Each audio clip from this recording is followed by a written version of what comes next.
That's what they telling me to come for me. No hesitation when I come forward. I won't let you go when she telling me to come forward. Come for me. That's what they telling me to come forward. No hesitation when I come forward.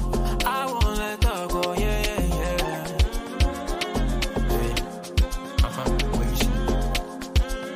Where is she? She's telling me to come forward. Come for me.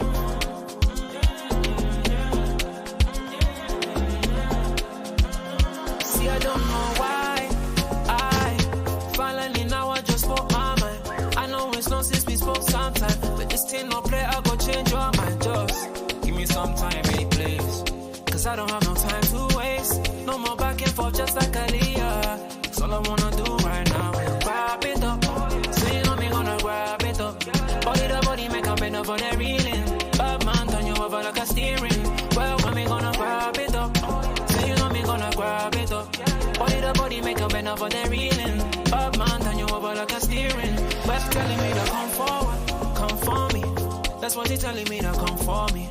No hesitation when I come forward. I won't let you go when she telling me to come forward, come for me. That's what she telling me to come forward. No hesitation when I come forward. I won't let her go, yeah, yeah, yeah.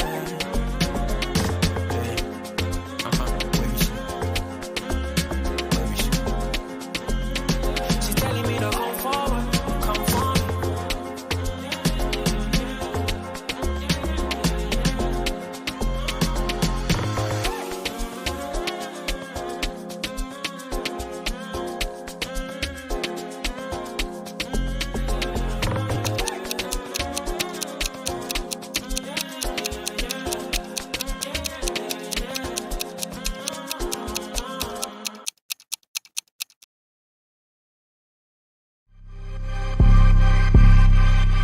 That's killed it.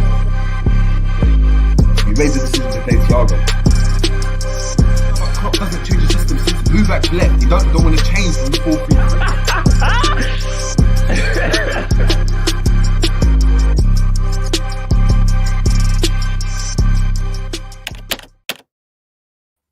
4-3. Boom, what's going on, people? We're back again on the Jerry James Show. And as we told you, people, we're going to be coming with some content, man, especially now the games are slowing up. Do you know what I mean? Season's done. We're going through a rebuild now. Do you know what I mean? There's a lot of talk on transfers. And I think the best place to start before we start talking about any potential transfers, apparently McAllister's on his way in. Julian Ward is on his way out. The players are having a rebuild on the pitch, but also behind the scenes, we're having a rebuild as well. I'm not sure if we still don't, or if we still do or don't have a medical staff member or a coach or a doctor or some sort that can kind of liaise in these things, because I don't know what's going on. But there are rumours that Liverpool are in like close to agreeing a deal with Jorg Schmadtke for the role of sporting director. So he'll be taking over Julian Ward, who's leaving at the end of the season, as we all know. And I thought that myself and G thought that, you know what, let's have a bit of analysis on him, because, you know, we don't know too much on him before doing any analysis. I know you guys probably don't either. So we said, you know what, why not bring our brains together, chop it up, and then see, does he cut the mustard at Liverpool, man? Does he cut the mustard? I mean, we've got a history of having a very good sporting director in Michael Edwards. So, you know, this is someone that's going to be really, really important for Liverpool. But obviously, before I get into the chat, G, how you doing, my guy? Bro, I'm all good. I'm happy you said his name and I didn't have to pronounce it because I couldn't. But nah, man, I'm all good, but I'm all good. Yeah, I think this is a good this should be a good chat, guys. In the chat, obviously, any information that you guys might have or anything that you might already know, let us know in the comment section, kind of thing. We don't know everything. We've only just done the research ourselves, you know, in regards to this guy, just taking a look at him. So I think it should be a good chat, just a little insight into, you know, the kind of man this sporting director is, if I'm being totally honest with you. But yeah, no, other than that, bro, I'm all blessed, man. How are you? Yeah, I'm good, man. I'm good. Just it's nice when you're not worrying about, I mean, Champions League, no Champions League. Signings, no signs, everything's just calm at the moment. So, I mean, the calm before the storm, the calm before the storm. But before we get into it, we've got Zane in the building from early. So, big up to Zane saying, look, we all know Klopp's talent ID ain't great. As long as Schmadtke finds a good balance, I think we should be good. Yeah, we'll talk about Schmadtke's talent ID, man. We'll talk about that and see whether, you know, we're liking it. We got Michael Talk saying, apparently we made moves for Timber. Yeah, if we made moves to Timber, Kanate, where you gonna play, bro? Does that mean Gomez is leaving? Does that mean Gomez becomes fifth choice? So much to talk about. We'll chop that up later on. But big up to Michael Talks Football. Make sure we're heading over there and subscribing. We've got Roms in the building saying smash the lights, people. Big up to Roms. We've got Neil H saying, yo, Jerry, let's get it on and cracking. We talking some serious Schmadtke. Trust. We've got Bants in the building as well. Big up to Big Six Bants. KZ saying Timber doesn't excite me. Neil Haight saying sounds to make like a Moneyball football director job. Sounds to me, yeah. Low risk FC. We've got Aman Singh saying Timber's decent, man, but what does he do so differently to Joe Gomez for real? Much better on the ball. Much better on the ball. We saw that. He was interchanging with Alvarez coming into midfield. Joe Gomez could never do that. We've got Jonathan in the building as well saying, what's up, JJ? Big up to Neil, Jonathan. We've got Angel 968 saying, what's the problem with Dutch players? You tell me, man. Neil Head saying he sold Osimhen for 3 million. Tafsir saying, as long as he has the balls to stand up to Klopp, I am all good. Don't want Klopp to only make the choice of which player he's going to get. Starting, man. Give us a little breakdown. I'm not sure if you know, G. If not, I will. A breakdown of who Schmadtke is, man. Who is he?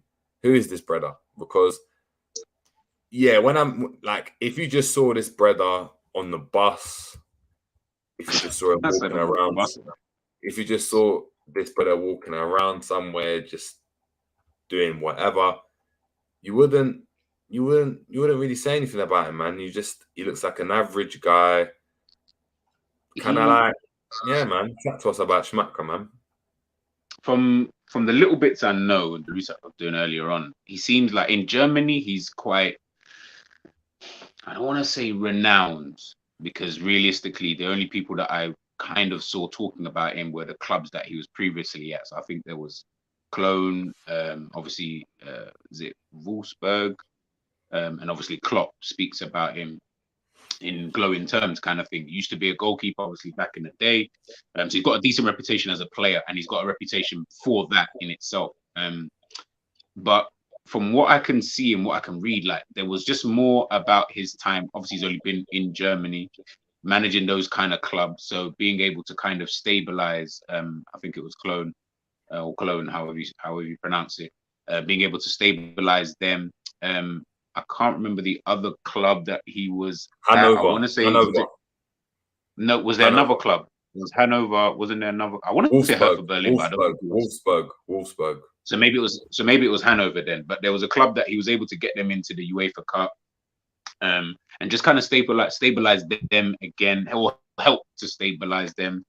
Again, Wolfsburg, we already know they're kind of having like a bit of a turbulent time. So again, help to kind of stabilize them. So that's the kind of message I'm getting across with this guy, is that he's able to go to some of these clubs who are going through turbulent periods of time, come in there, help those kind of clubs to just to stabilize whatever it is that they're trying to do, whatever. He hasn't been a sporting director of any big clubs. So I can't really judge him on that. I can only judge him on the small clubs that he's been at. But in Germany, yeah, he reminds me, what I was thinking about earlier on was, when you're playing Football Manager and you're trying to look for a coach, or you're trying to look for a sporting director, but you type in, sporting director, and it will come up with a list of names. But you've obviously got your criteria set up, like, all right, cool. As long as he's 13 in all the attributes that I need him to be, and 13 is not really a high number, but cool. As long as he's 13, I've got enough money to be able to get this guy. Just grab him. I don't need to look at his name. I don't need to look at his history. Is he 13 in all the attributes at minimum? All right, calm, cool. Let me just grab him. But then that also tells me it's just one of those ones. You're grabbing one because we need one, if that makes sense, as opposed to, is this really the guy that's going to be able to work really well with Klopp to be able to take us to that next level, that next phase of Liverpool Football Club. But yeah, that's kind of like the little gist that I kind of got from him still. Yeah, man. Just looking at him, so obviously, as G said, was at obviously Cologne, Hanover, and most recently at Wolfsburg as the sporting director. His biggest signings are Anthony Modeste, Mame Biram Diouf, Lars Stindl. I mean, that's that's what we're working with in terms of signings. Just to get give you an insight into before I get into this guy, man. The nooks and crannies of the deal. It looks like it's going to be a 3-year deal, which is funny because it aligns with the end of Klopp's tenure at Liverpool, which is really interesting. So it does seem as though he's not actually being put there in place of Michael Edwards, and he's not someone that's going to oversee the transition from Klopp to the next manager. He's coming to support what Klopp's doing right now. So his role is going to be very different to what it has been in these poorer clubs. And he's also, from what I see it, he's going to be on the side of Klopp. Him and Klopp are going to work together with these deals. It's not two kind of heads working together to create something great. They're both in unison. So you can understand Klopp's got, as discussed and as we mentioned before, Klopp's got a lot of kind of his hands in the pot this season in terms of what players we sign, how we sign them, what we sign them for.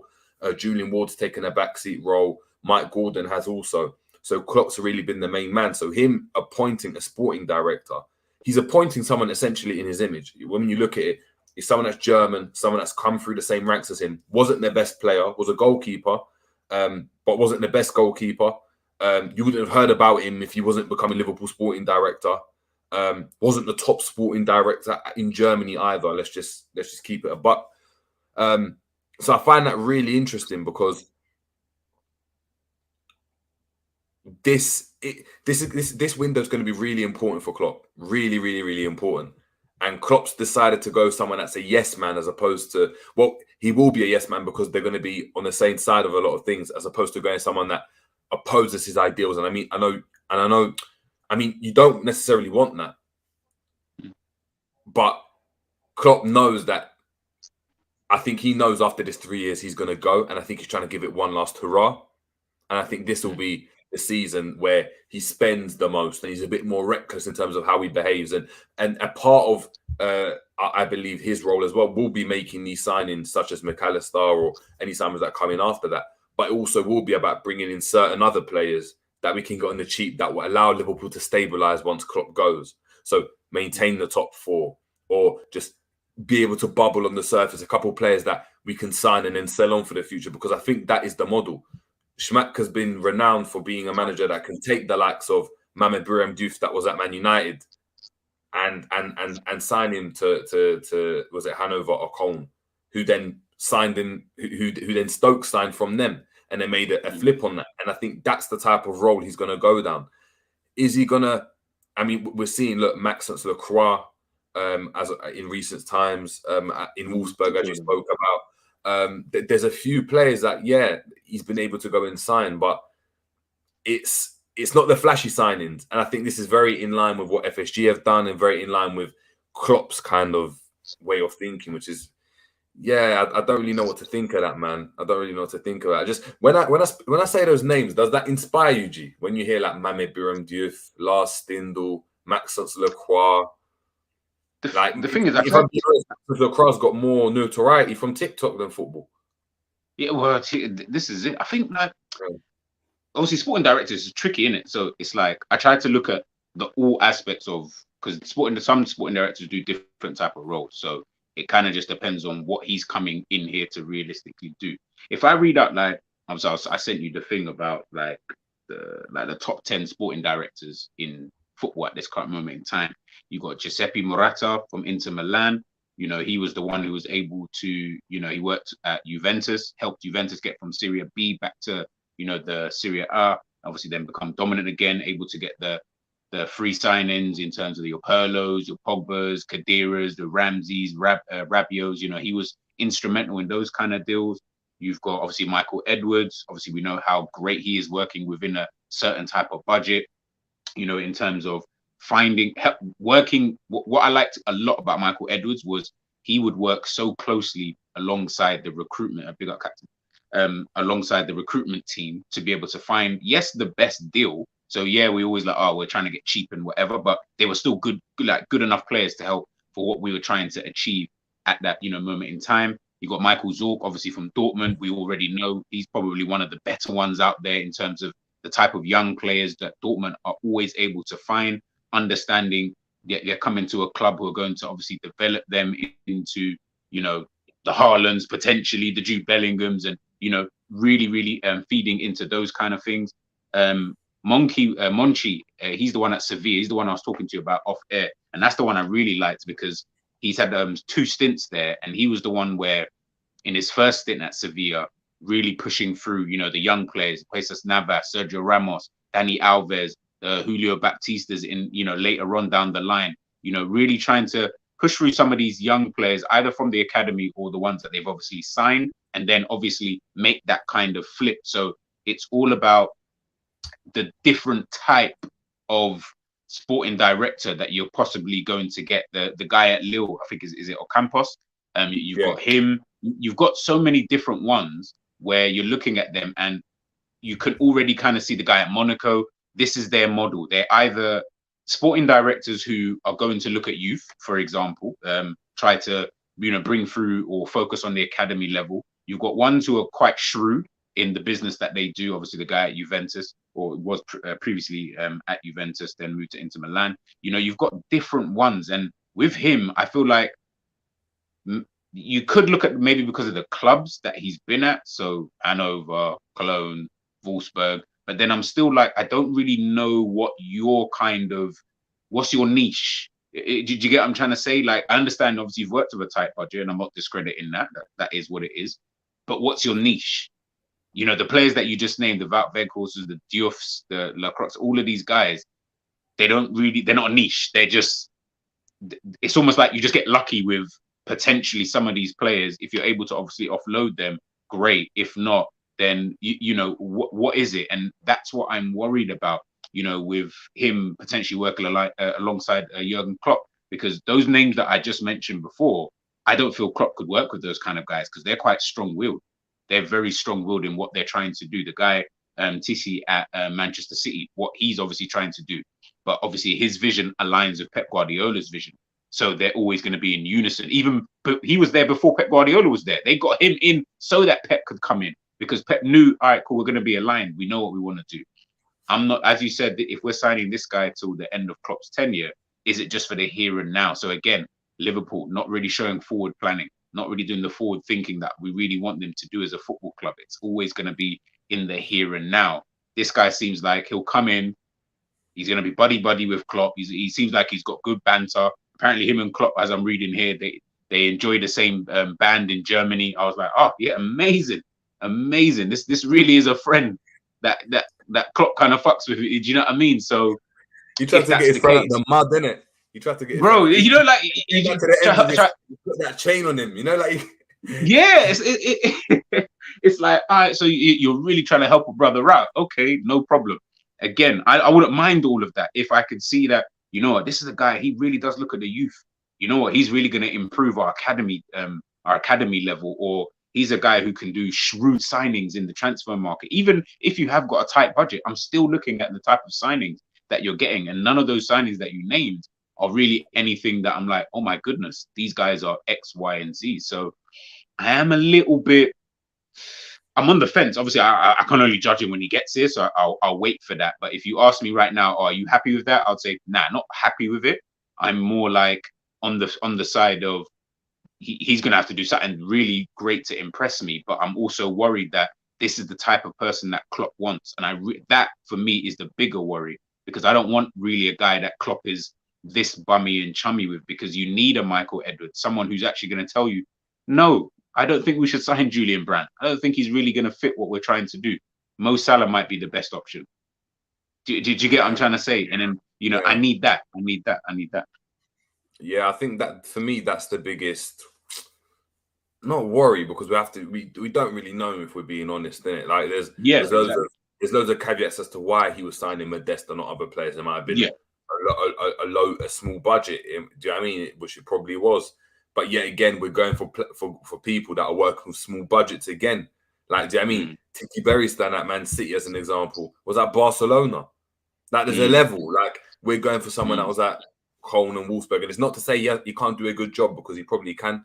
But look, big up to Marquet. Yeah, he is Klopp's mate, man. He is Klopp's mate. Apparently, he's a weird character. On the Bundesliga, they're talking about him having a sense of humor that not everyone gets. Them kind of guys. I don't know how that works. Like, I don't know what that means, but that's what was said, man. So yeah, look, good move for him. I guess he'll be able to go and exploit his talents. He's been in the German league, so he knows that league really well. Maybe there are some deals that are to be done from that side, and maybe Klopp's just saying, you know what, that's the league I trust. That's what I know, and I'm going to what I know to maximize my results, as opposed to gambling and just going for a Spaniard who doesn't necessarily get what he's trying to do. He can't kind of relay his message over to the sporting director in terms of what I want to do, how I want to move forward in these next 3 years. It potentially is a better. It might be a good signing, but there are so many other sporting directors that are out there. Brighton's one as an example. That's just one that's just there in the open. That's a great one to go and look at. You spoke of Sevilla. I mean, the PSG sporting director, even, I know we don't talk about it, but their academy's a joke. Their academy's a joke. Mad academy. And they're signing players from the lower leagues in France, getting them into that, and then flipping them as well. The likes of Konate was at PSG. Who else was at PSG? Javi Simmons. Nkunku was at PSG. Diaby was at PSG that we want at right wing. Apparently, a lot of people want. So, like I'm saying, it doesn't excite me, but this is what it is, Angel. All we can do is speculate and hope he's actually competent. That's exactly it. That's exactly it. We can just speculate. We hope he's competent. But yeah, crazy things. I want to know what obviously you guys in the chat think of him, man. We've got James Rigby. We've got to James saying, look, underwhelming signing, in my opinion. Paul Mitchell would have been better. Who's Paul Mitchell? You're not so mad. I feel like I do know who that is. At first, as soon as I saw Paul Mitchell, I was like, Paul Mitchell? Ain't that Matt? And then I was like, nah. When you said Paul, I was thinking Phil Mitchell. Paul Mitchell. That's that. But then it's the I'm just looking here. Monaco one. The Monaco one. But he was apparently the one that we were looking at before. Again, and big up. I'm just gonna say big about. Don't know enough about him. Hope he's good. What? Say his name, bro. Put respect on his Avi, man. Hey, Vegeta. If that's Vegeta, I can see there. Yeah, it looks like Vegeta. Then yeah, calm. I hope you're good. But now, what you're saying, 100%, 100%. This we're not here to speak on it and say he's a shit guy. By the way, like we're just trying to, as we're looking at him. If you look at if everyone was to go in and did the exact same research, you'll probably come up with the same kind of answers, kind of thing in terms of in terms of the type of guy that he might potentially be. And obviously, it is difficult because of the teams that he's worked at before. As we said, Wolfsburg probably being the bigger or the biggest team that he's actually worked with. And then obviously see how Wolfsburg have obviously done, in recent times. It's like, okay, cool. Does that mean that he's able to then translate that into a bigger budget? What's he going to be like? Remember, some people, it come like, them brothers who, they don't know what it's like to have all that money. So then you just start splashing. Instead of before where you was always shopping in H&M and Zara and you was calm with that. Now you got money to buy Gucci and some Balenciagas. You're doing that all the time, but you're just doing it stupid. Really need man's buying a scarf, cost man £5. You're like, right? Did you need the scarf? Like you was calm with your £30 scarf before. You know what I mean? Like you don't even have to wear it. You're having to just wear it over your head like that, just as a piece. Like you're not wearing it as a scarf. You're just exactly. Yeah, bro, that used to do that. Do you remember the Louis Vuitton scarf, like a hood? But this is what I'm saying, and this is my thing: is that like, is he going to be able to handle? Obviously, I'm not sitting there saying that Liverpool got crazy money, but in comparison to the teams that he's been at, we definitely have got a lot of a bigger room to kind of maneuver and in the transfer market, and in terms of the type of players. That again is why I tried to look at trying to translate what he was good at in those other clubs in terms of the type of players. I don't need them to be big names. Remember, a player's only a big name when he goes and does something. Jerry's even mentioned that before. You can only be the guy you are when you are that kind of guy. Do you get what I mean? At the end of the day, it's all hindsight, prior to that. So I'm not looking at him and thinking, oh, because you signed Modeste. I'm only looking at like a Modeste because of how he actually turned out, or about Weghorst because of how they actually turned out. If at the time they were very good players and then turned out to be very good players in the future, I'll be like, right, okay, cool. So he was able to pick up these kind of players for chicken change. And then, you get what I mean, that they inevitably turned out to be good players in the future. Yeah, then he really must have an eye for talent. But I'm not really that impressed with the players that mentioned before. And again, I'm not going to use the caveat of the teams that he was at, because I've seen teams who have managed at smaller clubs, like clubs of that same stature, like a Wolfsburg, and they're still able to pick up these kind of guys at the end of the day. Yeah. Quick one, just to go and see. Yeah, just when you're speaking, it just popped into my head. Do you think Julian Ward, has kind of stepped back as a result of the failure in the Jude saga? Because he's essentially the main negotiator, right? If that went and failed, he's failed at his job. It's a harsh thing to say, boy. No, essentially it is, isn't it? If your role is like, oh yeah, you're negotiating this deal. This is the main deal that Klopp wants, and you fumbled on that deal. Yeah, of course the club take the L, but internally they're gonna look at it and be like, Julian.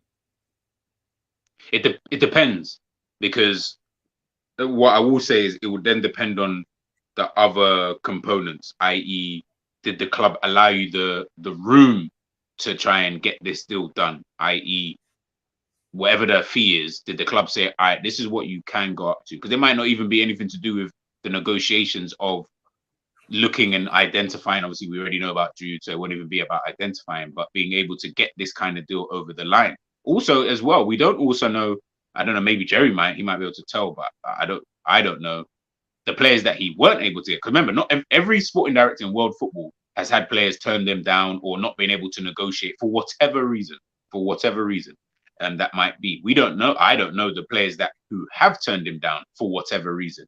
Again, his negotiation tactic, is it really, really good? Goes back to what I said about the football manager thing.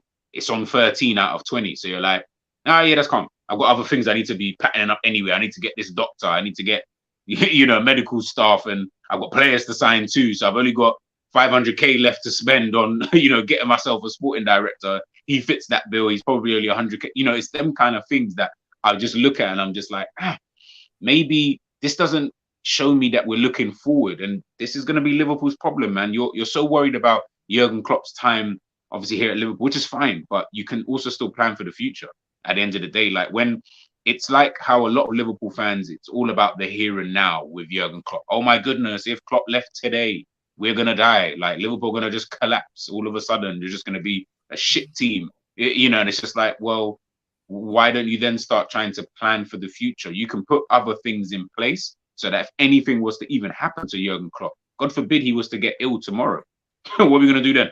Man's got to move on. Man's got to, be able to maneuver behind the scenes so that a next guy could be able to come in and then cool. And as Rom said, it's like we're just settling really for the bare minimum to get us through this period of time. At first, I saw this was a short-term deal. Like, he was only coming in to do consultancy. I was like, rotted, bumper clock. Like, this is the type of thing that you're trying to run. And then now, obviously, you're saying it's until 2025. So I don't know, Jerry, man. I don't know, man. It's a funky one. It's a funky one still. Yeah. So what do you give this rating out of 10, this signing from the club? A prejudged rating without him being here, I will give it a 4. Yeah, I'll give it a 4. And that's me being respectful in terms of he's not a bigger, he's not really renowned for anything, in my personal opinion. He isn't really talked about in any of the circles. I'm not saying that you need to be this. I'm not saying that you need to be Man City's like sporting director, all of that stuff. So people don't need to get onto me for that. It's just I need to just know you as an individual, and I don't hear anybody really even mentioning him in the slightest. Like no one really heard of him, so to speak. Like other than Jurgen Klopp speaking about him. If Klopp never spoke about this guy, I promise you, no one would even know who he is. Do you get what I'm trying to say? And then I look at the clubs that he's managed. Then I go through the players. I go through where they finished. Yeah, he'd be a good sporting director maybe for like Southampton, maybe. Do you get what I mean? If they needed someone to kind of come in and pattern up and, get them to like from bottom of the table to mid-table. We're supposed to be Liverpool though, man. We're supposed to be, you got to aim higher, in my opinion. That's just my opinion though.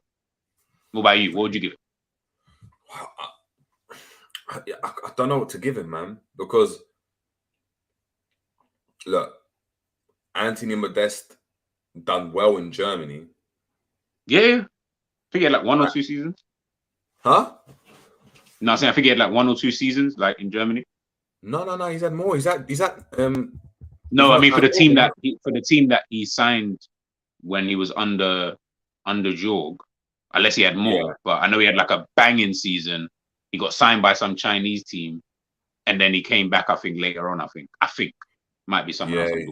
Yeah, you're right. See, he was at Hoffenheim. Hoffenheim, that's the team I was talking about. The UEFA team. Yes, UEFA team. Yeah, so he's at Hoffenheim 13-14 and 14-15. Not a great return. You're looking at 12 goals and then 7 goals the following season in 29 and 26 appearances. Ended up at Cologne, and at obviously Cologne, he got 15 goals in 34 and had 25 in 34 in 16-17. Then obviously went to the Chinese Super League where he scored 7 and 8 and then 4 in 12.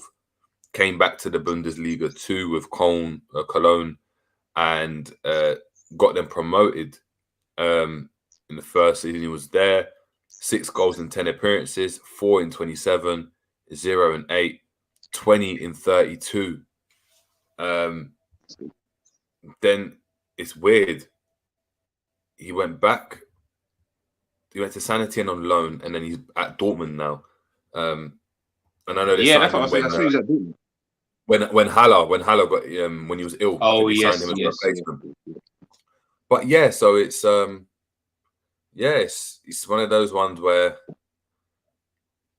what you know is Liverpool are trying to Liverpool are trying to get the heir apparent to Michael Edwards. So there's still an onus on trying to find a very good deal using humour, bargaining tactics, being able to go and, do you know what I mean, essentially negotiate, being a good negotiator. That's one of the key kind of features of him. What to give him out of 10? A 5, because I just don't know him. That's a fair score. If I say 4, for me, 4's like you're like, for me, Darwin Núñez is a 4 out of 10 signing. And because I don't know, I guess because we've seen him. Yeah, because we've seen him. Whereas I haven't seen him, he might turn out to be so I need to just be like neutral. So I give it a 5. No, and this way I don't want to be too harsh. I'm just judging it that way because I'm just like, yeah. But one thing I wanted to say was why is it like, obviously we're not privy to what goes on behind the scenes, innit? So we only hear news and reports every now and again. Why is it you think that? Okay, cool. Why do you think an Edwards would have left? Why do you think a Julian Ward came in for 2 seconds and is now leaving? Yeah, we'll start off with there and then I'll move on to the next thing. Why do you think those two have kind of looked at it and thought, nah, I'm good, man. Let me keep it moving.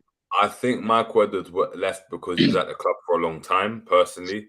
I think, when you've done so much at a club and you've won everything, what else? It's just about doing it again and again and again, and that can be quite boring. Some people have a bit more like ambition within themselves. They want to test themselves a bit more. I think he's that type of individual. And then I think his relationship with Klopp turned a bit because I don't think he was there. He wasn't there appointed by Klopp or for Klopp. Klopp came in under Michael Edwards already being there. So it's a different dynamic to what it will be now, where Klopp has an input into who gets appointed here. Whereas with Michael Edwards, it was completely different. Michael Edwards signed the likes of Bobby, signed the likes of Milner that we were praising yesterday. Do you know what I mean? Talking about how how good a signing they were. The likes of Salah, the likes of Mane that Klopp didn't want. That was Michael Edwards. So there was always a kind of good cop, bad cop, and they worked together, or kind of you had one magnet pulling in that way, one magnet pulling this way, but then they were able to extract different players and personnel to go and fit into our system. So the likes of Virgil van Dijk is a Klopp signing, like Klopp wanted him. But then on the flip side, Salah wasn't. And I know Alisson might have been a bit of both. So I think that worked well. Right now, we're getting obviously with this guy, we're going to have something completely different. So I think that's with Michael Edwards. I think it might have been that. I think Julian Ward, I think... He's only here for 2 seconds, man. He didn't even stay. I think the whole thing's a mess. I think he expected it to be a bit different. I don't think he wanted to sign certain players. And I think it was because he hasn't got the status that Michael Edwards have. I think he was overlooked in terms of what he wanted. So I'm pretty sure he didn't want...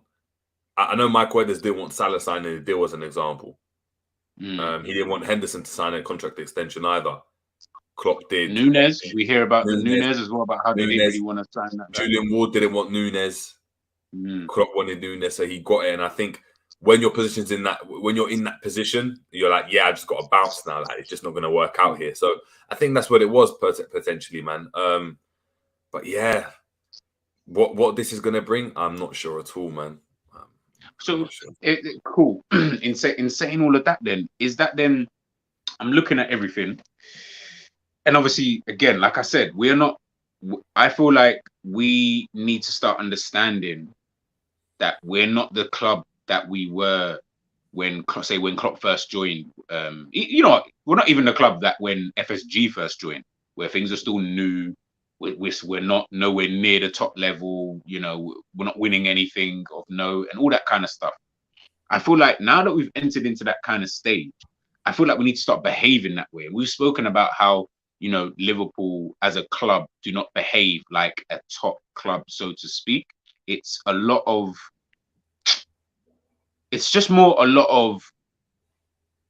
things that are not really sustainable over a period, like a long period of time. I like things that, in football anyway, I like when you've got models and things that this can last for a long time kind of thing. Obviously, you're not going to always have the best results in everything that you do, of course, because football, the landscape can obviously change and stuff like that. But your model in whatever that is in terms of a football aspect, both on and off the pitch, is something that can just work over a period of time, over like a decade.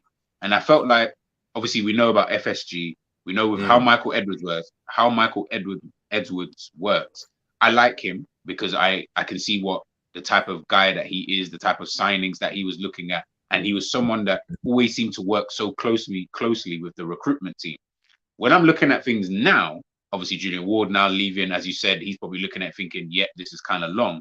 Now I'm looking at it, I'm thinking, shouldn't the club be trying to look at, all right, whatever the next stage, like in terms of the next phases, should they not be looking at it and thinking, how can we then keep this for the long haul, as opposed to just until Klopp leaves in the next, whatever it is, 2-3 years, whenever Klopp's leaving kind of thing? Shouldn't we be trying to say, okay, if we're trying to build again, then, because that's what we are doing now, we're having to build again. You know what I mean? It's now going to be, we won the league in 1920. So it's going to be 4 years at minimum from next season, because we're not winning the league next year, in my opinion. So that's now 4 years, moving into 5 years now they haven't won the Premier League. Shouldn't we be trying to figure out what is the next step forward? What should we be doing next as a club, as opposed to, yeah, let's just sort out Klopp's time, because then when Klopp leaves, it's going to be everything that all of these top Reds are saying, which is, oh my goodness, when Klopp leaves, we're just going to fall. That's it. When Klopp leaves, Liverpool are just going to die. And it's like, why should it? I don't get why that should be a thing. I think the club is caught between giving Klopp what he wants and not having a Klopp that's dissatisfied and trying to go and move on. Because if they probably know that they want to go and keep Klopp, because right now, currently, like having Klopp as a manager, if you're just looking objectively regardless whether I want him to go or not, objectively, he's one of the better managers out there. Yeah, of course. Yeah, 100%. Top 5 managers. He's one of the better managers out there. So, of course, he's going to be like, all right, well, the club's going to be like, all right, cool, we've got Klopp. Now, we need to go and try keep him at all costs. If we start going and making our plans without him in mind, it's as though we're already thinking of the future after Klopp, which the club should be looking at. But Klopp's not made no indication about him leaving. So as far as that's in place, the plan has to be Klopp has to be included in the plan. The difference with like a Brighton or like those types of clubs, De Zerbi might be gone in 2 seasons. De Zerbi might be gone by January. Look at Potter; he was there for 2 seasons. You bounce. They expect that, so they have these kind of, you know, these small. They have these plans because they know you're coming in, but you know yourself you're trying to leave. At Liverpool, it's like if Klopp leaves, we might not get a manager as good. So I think that they're in this balancing act, and I feel like, yeah, Klopp's the type of manager. If you started saying, you know what, we're going to go and do this, and we're signing this player because we want him for the future, and I know you might not want him, but we want him. Klopp seems like he wouldn't like that, and I think they're trying to appease Klopp a bit, and I think that's where you see the likes of Michael Edwards leaving, Julian Ward leaving, and now you're seeing appointments that Klopp has made. So a lot of these appointments, the throwing coach that we had, you know, the backroom stuff, of course, they're going to be all Klopp's men. Now you're seeing the footballing director. Ain't he leaving as well? Huh? Ain't he leaving as well? The throwing guy, I'm sure I read that. No, he's leaving as well. He's leaving as well, exactly. But he's leaving. But yeah, they're bringing in a German sporting director who's going to be aligned with Klopp's vision. They're trying to go and give Klopp, all right, cool, we trust in you, and they're probably putting their eggs in a basket. You do your thing now, and you're now in charge. And I think it's quite telling. I do believe, you know, if Klopp doesn't get this right by October, FSG will do what they did to Kenny Dalglish and what they did to Brendan Rodgers. Bounce. Because I guess the business is going to suffer. Because the business is going to suffer. And the business is Liverpool Football Club.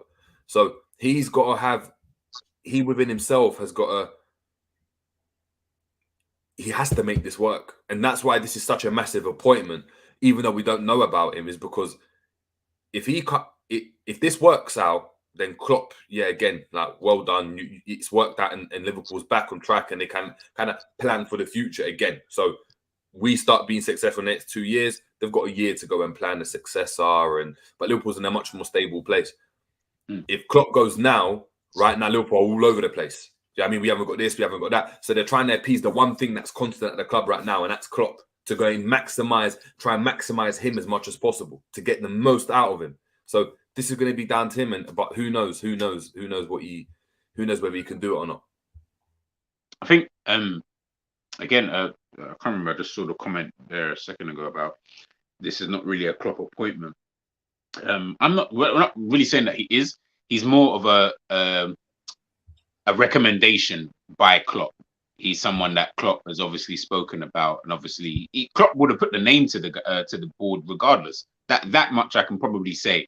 I don't know if it's truthful or not, but that much I can probably guess, should I say, in terms of when the club FSG, John Henry, when they're looking at, okay, well, we need a sporting director, they're not going to know. So obviously they're going to do their own due diligence with other around the world, but they're not going to know. And I can't remember, there's a name of someone else who's also helping in trying to find a sporting director.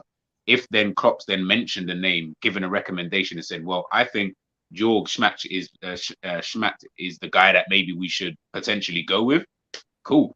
I'm not even potentially go with that. I recommend, because he does this, whatever ticks, whatever boxes that Klopp wants or needs ticked. Cool. They're going to look at that. Of course, I believe that FSG will still do their due diligence, so to speak. They don't like wasting money as it is. So I don't feel like they're going to be someone. It's going to be someone that they're just going to get on the fly because Klopp said, yeah, get this guy. But at the same time, it's just, for me, is he going to be the right kind of option? Does Klopp just need a person who is more in his corner, so to speak? As Michael Edwards, I wouldn't say was really in his corner. I feel like Michael Edwards would have been more in Liverpool's corner as a club. Not to say that Klopp isn't, because he is. He loves the club. He loves the club to bits. But he would have been more in the club's, or looking at the club's best interest. Whereas this guy might be like, yeah, club's best interest, but when Klopp says something, I'm going to be more inclined to go with it, or I'm going to be more inclined to look into it, as opposed to saying, nah, I don't think we should do this, that, and the third, and blah, blah, blah. His talent ID might be calm. Again, previously it hasn't looked that great, but it could be calmer when you've got a wider base to kind of look into and stuff like that. But is it going to work either to the detriment or is it going to be an advantage for Liverpool? We don't know until he comes in and we see how this summer goes. We don't know. And remember, Julian Ward is staying until July, either June the 1st or July. I can't remember exactly when, but Julian Ward is staying for now in terms of helping Liverpool to kind of until this new guy obviously comes in. So maybe Julian Ward can wrap up a few deals before this guy comes in so that he's not having to come in and, all right, well, we need 3 midfielders, a defender, right back, this guy, that guy, whatever. So maybe Julian Ward might be able to. Julian Ward's gone by the end of the month. Oh, is it now? I thought he was going at the end of July. I don't know why I thought July the 1st. Nah, he's gone. He's gone now. That's why we're looking to appoint him by the end of this week. So then that's probably why we're hearing about the McAllister news. Maybe that is his deal to get done before he leaves. Like when you're talking about with Jude Bellingham. Yeah, but that deal, come on, man. That's not even his deal, man. That deal's been planned for 8. He's not coming. He's not doing the deal on behalf of Liverpool until he gets the job, like his kind of his contract secure. That's still Julian Ward's deal or Liverpool's deal, however they want to look at it. He's not the chief negotiator in that deal. Who? Julian or Schmadtke. No, that's what I'm saying. As in, I'm saying that Julian Ward is obviously staying until whenever he leaves. Like, let's say you're saying until the McAllister deal. You're saying, okay, yeah, and so that is his deal. As in, that's the deal that he's going to be trying to finalize before he leaves, and then Schmadtke is going to come in so that he doesn't have to do the legwork in terms of trying to get a McAllister to come through because he might not be able to get that deal kind of done, and then it leaves him with less to do when he does come in, and then that's where we really get to see. That's why I think I've been hearing quite a lot that Liverpool are trying to get all of their signings done ASAP before pre-season's even kicked off, and it sounds like to me they're trying to tell Julian Ward, bro, I beg you before you leave, if you can just get us these players so that when the new guy comes, you can bounce and then it's calm. So then when he does come, he is starting afresh and then we can see how he really works and what he's really about from there. Yeah. That's decent, man. I'm just going to get into some of the super chats. We've got, not super chats, I mean, just comments. Sam Mack saying, JJ and G, I'll tell you what this guy will bring to LFC. A cheap KFC style bargain bucket players to be groomed for onward profit. This does not bode well for LFC, just cementing further the buy to sell model. That's what it does seem like, man. That's what it does seem like. Neil H saying, is he good at dialogue with other teams and getting deals signed and sealed? We're not too sure. Neil H then obviously saying, look, he sold Osimhen for 3 million. Yeah, he did say that Osimhen wasn't good enough and sold him for 3 million. Osimhen then obviously was able to level up and became one of Napoli's best strikers in terms of winning the league for Napoli after so many years. One of the better strikers in Serie A as well. So it's looking interesting, man.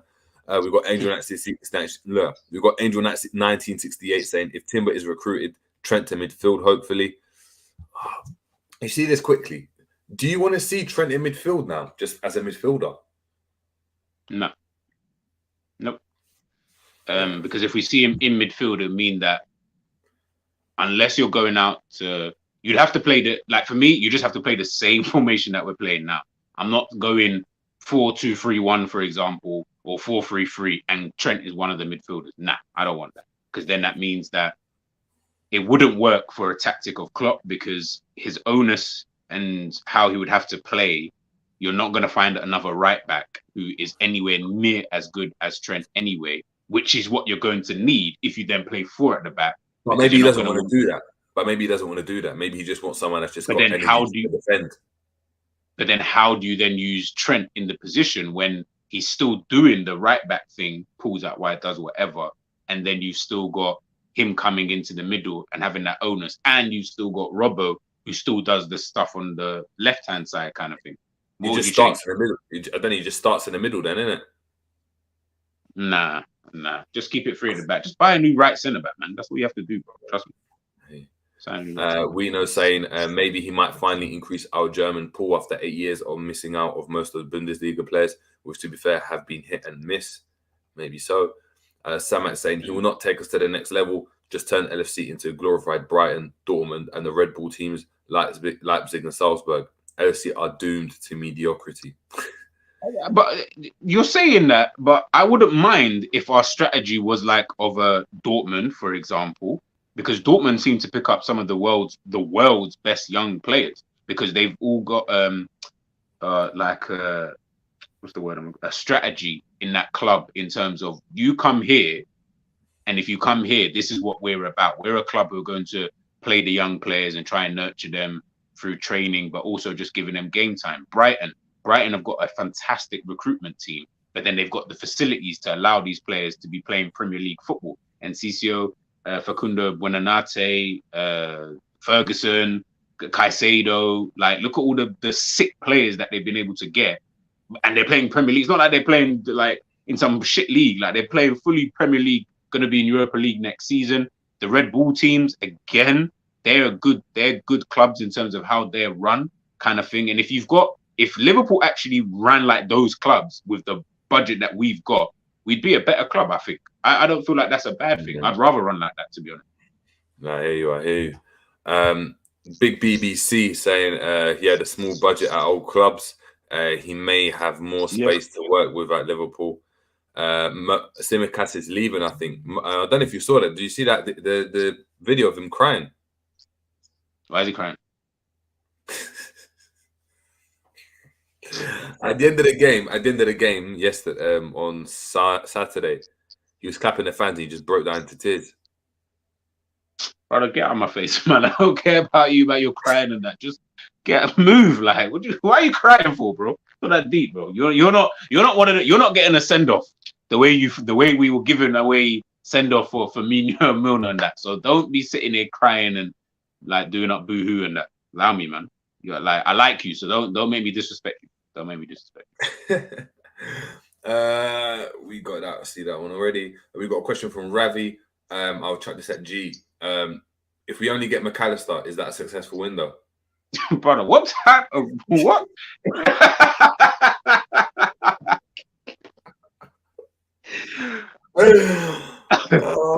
Bro, no. I'm just thinking about something that Rom said. But yeah, nah, just nah. Oh my god. Effortless saying, of course the owners would hear at a recommendation of the manager of the team, though. Due diligence, as you said. Yeah. I don't think this is just a whim thing. Like, I don't think it's that like at all. Yeah. England 68 saying, we can't sign Bellingham because of FSG, not Klopp. However, last year's summer window was a complete failure. Nunes, Melo, Carvalho, Ramsey. Yeah, you could have spent that money on Bellingham. Think about it. Carvalho, Ramsey, Melo didn't play. Carvalho, Ramsey, and Melo didn't play, and they were assigned. How much? Okay, cool. Let me ask you this question. Yeah, how much do you think a Bellingham would have cost last summer if we tried 80. 80. You think so? Pre-World Cup? I think it would have been 100. Huh? If he's going for over 100 now, I reckon it would have been 100 last summer. I think that it's gone. I think the World Cup and the fact that he's played another season where they might win and he's got. I think it's increased his value more. I think we could have got him for like 80, man. Even maybe. Just. Yeah, I think so. I think with good negotiation, you go early in the window. Early. Yes. Okay. At this time last year, when we're going for the quad, this time last year, we're going to get Bellingham 80 million.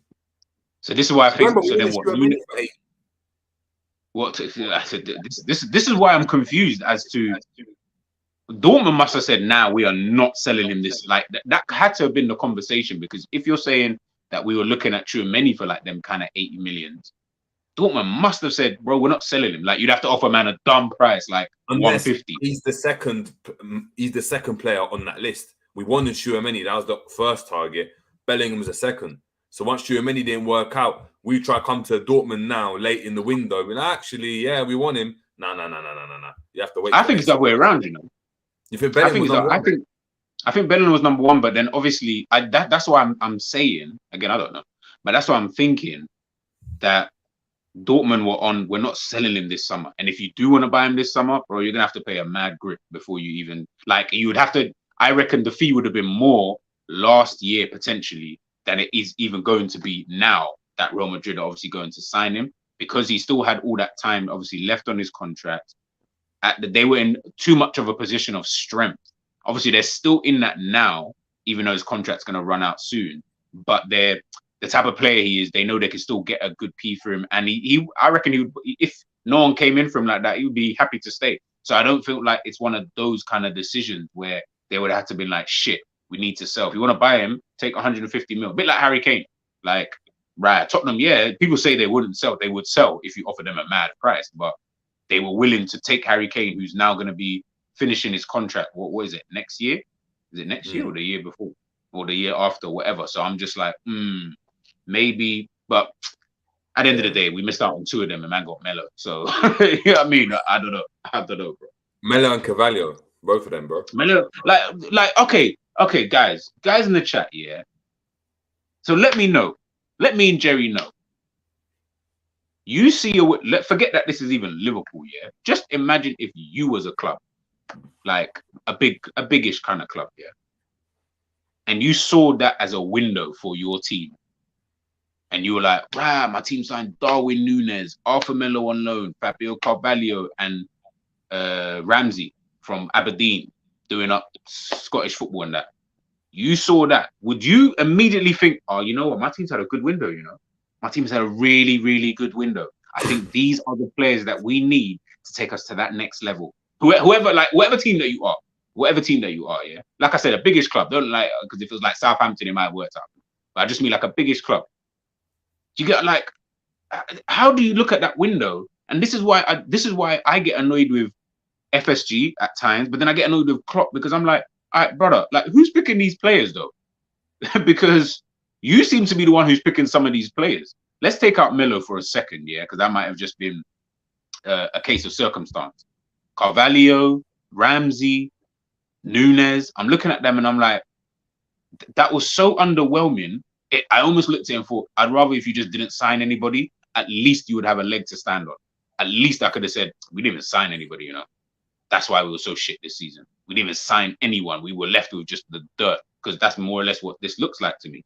Like Núñez, Carvalho, like that is mad.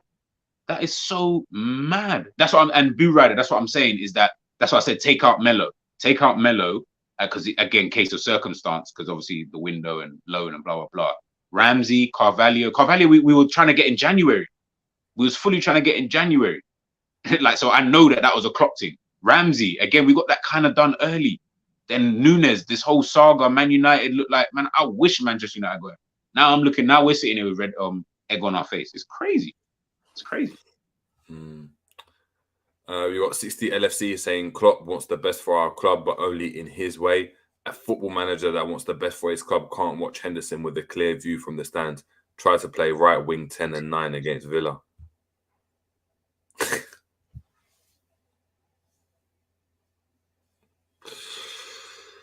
But like I said, you guys already know my feelings, bro. Like I think Klopp is one of the best managers out there, but I still don't want him here. What does that tell you? Like, you have to air it, man. You have to air it. Honesty, big up to Honesty. Appreciate the super chat as always. Honesty, thank you very much. Saying, don't be surprised that Klopp will renew his contract after 2026 because he's a type of manager who loves a fan base like a LFC or Borussia Dortmund. No, man. Yeah, man. Sam Max saying, great show as always, guys. Keep up the good work. Big up to Sam Max. Appreciate the super chat. Also, we've got Sam Max saying, but G, what have those clubs won? Bugger all. LFC is about winning trophies. We are not and should not be run like those clubs to a lesser extent, maybe. It's talking about when you said Leipzig, Dortmund, the clubs that those. But are we though? Like before Klopp come in, would you have thought that like? And even in the time that Klopp's been here, I think people have short memories. How many trophies we won? Is it 7? We won that in the space of 2 seasons. So outside of those 2 seasons, you're looking at, is it 2 seasons or 3 seasons? 2 seasons. 18-19 won the Champions League. Then the following season won the Premier League. Yeah, so inside 2 seasons, we won all of those kind of things. Outside of that, what was man realistically doing? Obviously, the cup double last season. I don't know, man. I feel like with the budget that we would have had and the attraction that we would be able to bring in some of these players, I feel like we could have ran that way kind of calm, and we probably would have yielded the same result. We're not doing a Mazza where, Liverpool got 3 in the last 6 Premier Leagues or whatever, or we've won the FA Cup 3 times, the League Cup 3 times, or the Champions League, we won it twice. Like, I don't know, like it's not like that. So what we have won, I reckon if we was run like that, obviously with Klopp, I'm not saying without him, with Klopp, I reckon it would have been kind of the same. Maybe one less trophy, but would that have made too much of a big deal? Not really. We've got Gareth Jr. Wilkinson go up to Gareth saying, why attack Nunes and Carvalho? They actually scored clutch goals. I'm just going to air that one. I know you're trolling, Gary. Gary, I know you're trolling. Honestly saying, off topic, have you guys seen the Vinny Jr. situation? Yeah, we have. Yeah, you have. And yeah, man, it's just... The more you talk about it, it's the same conversation you have every season. You know what I mean? Like, it's just same shit, different day, man. Same shit. Yeah, man. Boy, Pelo Morema saying, "Do y'all rate Gravenberch?" Yeah, I rate him. Decent signing though. It's not like I'm not like I'm on my knees begging for this guy to come to the club, but yeah, man. As in, if he comes, he comes. Out of 10, what would you give him? As a signing? Yeah, if he signed for Liverpool, like as an example. What price? What price? I don't know what. Let me just go what quoted. I think maybe let's say no more than 40 million. No more. So anything below that, like that's the highest I reckon we would have to pay. Yeah, 40 million, no. 20, yes. 30, maybe. Right. Yeah, that's what I'd say. Boo Rider saying Carvalho's on Klopp, but he's still a kid. Give him time, G. He's just a kid. No. He's just a kid, G. He's just a kid. I like Carvalho. Like, don't mistake. Like, this ain't a Nunes thing. I'd never liked Nunes, and I don't want him. Carvalho, I like, and I did want him at Liverpool. But I thought when we if you guys go back through the Jerry James show, through back the old videos that we did at the start of the season, where we were talking about formations and how Liverpool should play and stuff like that, we were talking about the system that we felt Liverpool could play this season that would have changed everything from the jump. This new formation at we would be talking about this for a long, long time. But with Carvalho as the 10 behind Nunes, that's how mad it was. We were talking about Nunes being the striker and Carvalho being the number 10 from God knows how long. And then Klopp's decided, nah, man, I think left wing's your position, or I think central midfield is your position. And I'm just like, brother, like, even in this new formation, he doesn't even want to try him out. So I just almost think to myself, there must be something we don't know that goes on behind the scenes with Carvalho, hence the reason why he's not playing. Otherwise, I'm confused as to why a player who played so well in the Championship, playing in a certain position, playing in a certain role, hasn't been able to even replicate some of that, really and truly here at Liverpool. So must be something I don't know if he slept with one of Klopp's family members or something. I don't know, boy. I don't know. What he was just there lotion and Ula. Like, and has Klopp got any kids? Yeah, he does. Oh, he's got 2 boys, isn't it? Or he's got boys or something. Yeah. But, hey, you never know, man. You never know. Yeah. You never know, man. Rom's 98 saying, if we're battling for top 4, that window could be okay. But the fact the objective is to win the league, that window is poor. I don't what top 4. Like, no, the Nunes, Carvalho, Arthur Melo, and Ramsey. Nah, man. Top 4 Roms. When man seeing what Man City are doing, even let's say before we even kicked a ball, we all looked at Chelsea and was like, "Whew, don't know, boy. We can kind of braze you over on that side of the map." You know what I'm saying, with the players that they were signing. I don't even know if that's even a top 4. I feel like it you know what that window is? It's exactly what it is right now, which is man's trying to get top 4, but you ain't gonna get it. Just not good enough. Yeah, that's true, man. Louis Las Vegas, big up to Louis saying, love the show, guys, but why so negative? Bad season, but come on, we have bad moments and Klopp out. I'm thinking improve the midfield and we could challenge. Don't forget where we were before Jurgen Klopp. I'm being honest with you. I don't think we improve. We improve, But we don't challenge with just a new midfield. There has to be an evolution of Klopp. There's got to be new tactics. I've got to see something different from the guy. He can't just keep running it back, expecting different results, just saying, yeah, all I've got to get is this. It's not like you're trying to make a cake and you ain't got eggs to make the cake. And you just need the eggs to make it nice. That's not how it works. You're competing against other teams that are also going to be improving. Like, it's not being negative. It's just saying, cool, this season's terrible. We need to see what we're going to end up with at this window. I don't necessarily want Klopp here. That's not to say he's not a good manager. And I think people struggle to kind of get their heads around that. It's like, if you like Klopp, then why don't you want him? And it's like, yeah, I like Klopp. But there comes a point where, like your message just becomes stale, where you keep saying the same thing over and over. Like, you might love a job and you might have been there for 10, 15 years. But there comes a point where you have to move on. There comes a point where you have to be like, I'm going to do something different. And I think this time is now. And I would hate for Klopp to become like the villain in all of this, the same way like Naby Keita has, or even Milner. Milner's attitude towards the end of the season now is sour. It's about get out of our club. Even Henderson now. People do. The Henderson stuff is crazy though. It's crazy. Like, I don't mind you. And that's someone that's actually like blood, sweat, tears, and injuries into this club through Brendan Rodgers, through when we had the Adidas kit till now. We had Warrior under him, and man was grafting. And this is how man that's not to say we don't want him out, but the disrespect that he's getting is crazy. Bro, he doesn't even call him by name. He says number 14. He says, but like the thing is, yeah, when I do like my post-match reactions and stuff like that, yeah, I'll always say how it is. Yeah, I thought Henderson was dead.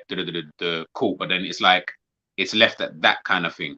Man are really going online on social media and ripping into Hendo like it is. At times, I'm like, oh, I don't mind that it's banter and stuff like that, and I might even. I was going to say join in, but it's just more LOL, the kind of situation. But some of you, though, jeez, some of the stuff I'm seeing under the comments that he made a comment the other day.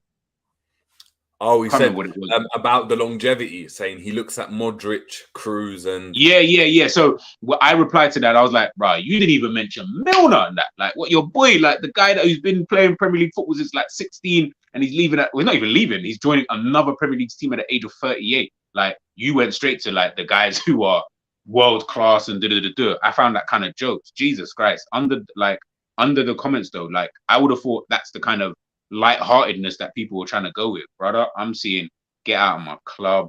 I hate you. Why are you still here? Like, Klopp, what are you doing? You're rude. I was like, yo, like, I get you don't want him here. I fully get it. I really do get it. But this,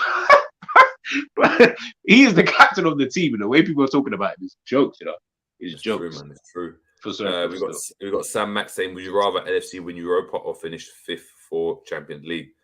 Europa for me, man. Would you be finished 5th for Champions League? Next season, if you finish 5th, you get Champions League because of the new format. Oh, okay. Is that how it actually works? I didn't know that's how it actually works. Yeah, they've opened up the Champions League to more teams, so there's more games. The thing is, everyone keeps talking like about Europa as if man's just gonna walk in there and win that thing. Like, what was the team that you mentioned yesterday, bro? I still busted up about it. I can't remember what the name of the team was. But you don't even know a team like Zaraborg or whatever. Like they'll come up. We mean like Club Brugge or something. Yeah, bro, it'll be someone even just from Azerbaijan, just away day. Boy, man, think that Ben Doak and them man are on this kind of battle. I don't know, boy. I don't know. Well, like Spartak Moscow and that. Yes, bro. These away games, them 5:15 kickoffs. We're not ready for that, We haven't 5:15 on a Thursday. I don't know, boy. Them ones when you're missing the first half, stuck in traffic. Bro, exactly. There was like my boy will be telling me like he'll be talking about bets or whatever. Big guy, he knows who it is. We'll talk about bets or whatever, and then I'm looking at the bets, like the bet sheet to see, who should I do? And I'm seeing Man United already kicked off. I'm like, bro, I didn't even get time to put them on my flipping sheet. Like, they're already kicking off. These times, the rest of the games are kicking off all 8 o'clock. And listen, Europa League is not going to be easy, people. I need people to get that. Like, we might be looked at as one of the favorites, but I need to see who else is in that competition. You've still got the best team in Europa League history, Sevilla. They might be somewhere along the line be in that competition next year. I don't know where they are in the league. Like, listen, I don't know, man. But I probably obviously would rather win a trophy than finish. And you get into Champions League by winning. And you get into Champions League anyway, yeah. So you take the trophy, yeah. You take the trophy, man. Louis Las Vegas saying, look, is Trent New Roll a switch up to tactics though? Form guy in the last 25 games, we second. Yeah, surprised me. Also, still a good few points off City in that time. What I'm saying is, I don't think we that far off. I don't think Trent's new role is a switch up in tactics. I just think his role it is a slight switch up in tactics in terms of what we do with the ball, but defensively still got those issues. We're still being targeted down the right hand side. Trent's still being exposed when he gets in those positions. Hence the goal that Aston Villa scored. Konate again. The foul on Watkins for the penalty that was missed on the weekend. That all happened from the right hand side. That's what we've been screaming this whole season. That right hand side has been shocking defensively. Trent's playing better now, but the tactics are still relatively. They are the same. It's not a complete revelation in what we're trying to do. So look, he has done that, but I think we're miles off. The one caveat I'll give you is that we're the only team in recent memory that have shown that we can go and challenge them properly, because Arsenal can't do it. Arsenal couldn't do it. So that's the one thing you got to give them, is that Liverpool are the only team that have run City close and have actually won it in recent memory in the last 6 seasons or whatever. So, I think we're far off, man. I think we're far off. You know what? Yeah, just as you're going on, I was watching something the other day, and they were talking about. It's a bit like what you were saying, and they're talking about. Obviously, you just said, we ran City close and Have you guys not realized, it's only us Liverpool fans who talk about this whole running City close, being second place, and that being like an achievement, so to speak. Now, not to downplay that achievement, because obviously you're talking about the best team in the world, in my opinion. Now, anyway, the best team in the world, but just the best team in England, shall we say, has been for the last decade, kind of thing, as evidenced by their 5 trophies or 4 in 5 or whatever it is that they've got now, kind of thing. But it seems like before that, though, no one was really talking about, like, everyone talks about Liverpool finished second on 97, and any other season they would have won. I'm like, bro, no, we used to talk about that stuff. Like, that wasn't a thing until we done it. And then when we done it, it's like a really, really big thing. But that's why I'm always seeming like it seems negative, because I'm just like, I don't care unless you win. If you're not winning, you could come second by a point, a goal difference. It doesn't really matter. You didn't win. So why is that so relevant? As we saw with Arsenal, like, and it's even mad. Arsenal are top of the league for what, 92%, 93% of the season. They didn't win. So, like, no one cares now. Like, it's like, okay, so you were top for this long.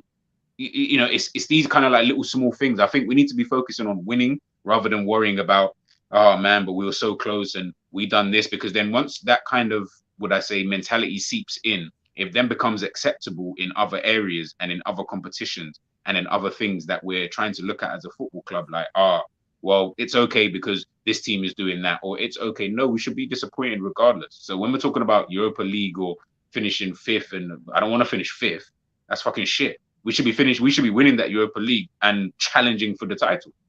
Like that's a bare minimum next season for me anyway. Like, I'm not trying to get any lower than that. Yeah, I hear you, man. I hear you. Kai saying, is George Schmadtke the guy that brought De Bruyne from Chelsea? No, he's not. Oh, is he not? I was thinking, did he do that?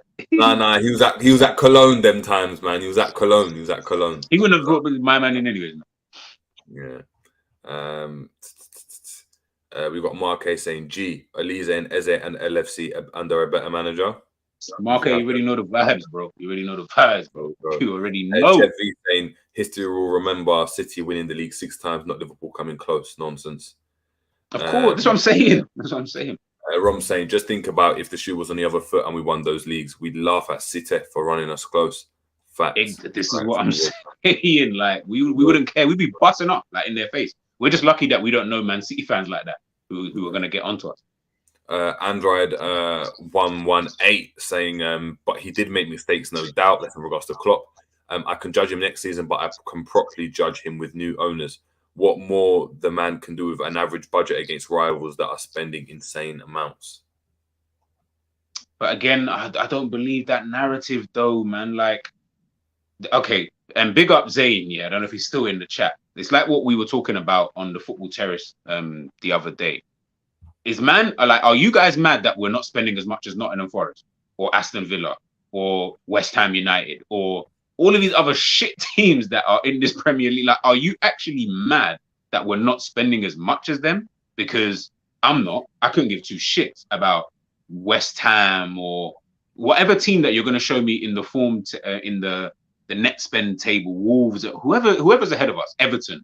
Like, it does not matter. The money will only really matter when you're talking about trying to go from a second, obviously, to a first in that kind of regards. But if we're talking about the rest, I don't care about that. Clearly, it's about being able to do the right kind of deals, being able to get the right type of players and stuff like that. And you don't have to have a hefty amount of money to be able to do that, as we have seen Brighton's and the Southamptons of old, and with the Wolves, and these teams are still able to get good players for relatively low fees, who we're then signing later on down the line, kind of thing. The Lallanas, the Van Dijks, all of these guys, we're signing Mane's, we're signing from Southampton. They've done all the legwork. We haven't scouted them. You've seen them enough to know that this guy, yeah, he could be the next guy. But we didn't do the legwork into these kind of players. All those other teams are doing it. So if we can just have a really good recruitment team, then we're good to go. But I'm not worried that Nottingham Forest spent more than man. Like, bro, Nottingham Forest are flipping just about got themselves from safety. Like, is it that deep? Like, really?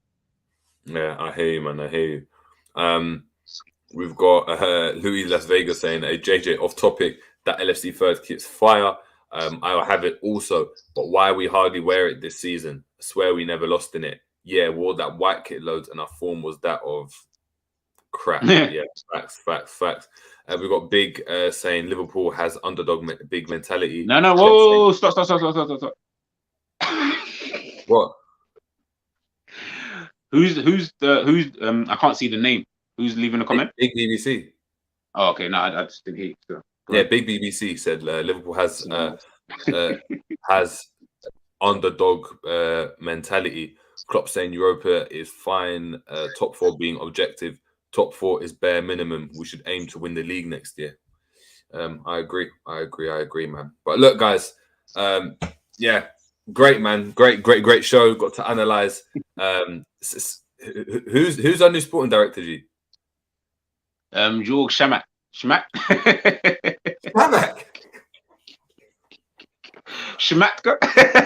Yeah, there you go. You said it. Schmadtke. Yeah, there we go. I know the vibe. But yeah, man. So we got to analyze that. Big up to everyone that tuned in. Thank you so much for the super chats, for anyone that donated. Guys, make sure that we're smashing the like on entry as well. Not all of you guys probably haven't smashed the like, so please make sure we're smashing the like. Make sure we're hitting the notification bell to keep up to date with all the content. Make sure we're hitting up GTV as well and liking up GTV as well. We got Peter Schmuck. I know that's I know G's gonna write that. If he signs some dead players, I know G's gonna be running George Schmuck. Like that. Listen. But yeah, man, I'm gonna be scrutinized soon, bro. There we go. Big up to Big BBC. Big up to Lou Las Vegas. Big up to everyone that's been in the building. Make sure if you're watching this on the replay, you're please hitting the like also, and you're commenting down below on Wagwan what your feelings are. Do you guys feel this guy's gonna take us to the promised land? Does he? We talk about Klopp. Do you know what I mean, creating Liverpool 2.0?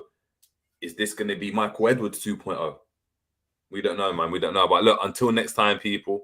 It's been the Jerry James Show, and we're out, people. Take it easy.